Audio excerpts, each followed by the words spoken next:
મહારાજા સયાજીરાવ ગાયકવાડની ત્રીજાની જન્મજયંતિ નિમિત્તે પાલિકા દ્વારા કાલા ઘોડા સ્થિત તેઓની પ્રતિમાને પુષ્પાંજલિ અર્પણ કરવામાં આવી હતી। વડોદરાના સર સયાજીરાવ ગાયકવાડની આજે જન્મજયંતિ છે અને સયાજીરાવ ગાયકવાડના રાજ્યના મહારાજા જ નહીં પણ ભારતના રાષ્ટ્રવાદી, સમાજ સુધારક અને આર્થિક વિકાસના પ્રણેતા હતા।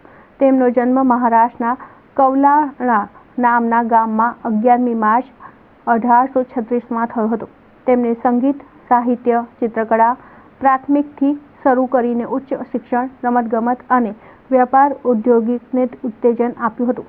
તેઓ પ્યોર રાષ્ટ્રવાદી હતા। તેમણે પરંપરાગત ગૃહ ઉદ્યોગ તથા નવી ટેકનોલોજીના આધારે અત્યાધુનિક ઉદ્યોગોને વિકસાવીને પરાધીન ભારતને સ્વનિર્ભર કરવાના તથા પ્રયાસો કર્યા હતા। મહારાજા સયાજીરાવ ગાયકવાડ ત્રીજા 1875થી 1939ના સમયગાળા દરમિયાન વડોદરા રાજ્યના શાસનમાં રહ્યા હતા અને આ સમયગાળા દરમિયાન વડોદરા રાજ્યમાં નોંધપાત્ર કામો થયા હતા। આજે દીર્ઘદ્રષ્ટિ મહારાજ સયાજીરાવ ગાયકવાડની જન્મજયંતિ નિમિત્તે કાલા ઘોડા સ્થિત તેઓની પ્રતિમાને પાલિકા દ્વારા મેયર પિંકીબેન સોનીના વરદ હસ્તે પુષ્પાંજલિ અર્પણ કરવાના કાર્યક્રમનું આયોજન કરવામાં આવ્યું હતું।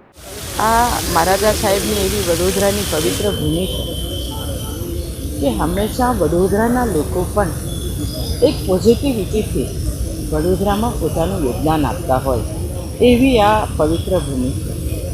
સર સયાજીરાવ મહારાજા સાહેબે એ જમાનામાં પોતાના સ્ટેટમાં કોઈ પણ દીકરી અભણ ન રહેવી જોઈએ, દીકરીને ભણાવવી જ જોઈએ અને ન ભણાવો તો દંડ આપવામાં આવશે।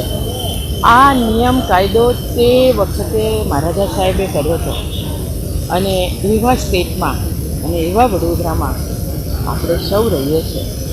વડોદરાની ફરતે મહારાજા સાહેબે નવનાથ મહાદેવ આપ્યા, જે વડોદરાની સુરક્ષા કરે, આશીર્વાદ આપે, આવી પવિત્ર ભૂમિ સર સયાજીરાવ મહારાજા સાહેબે આપણને આપી છે।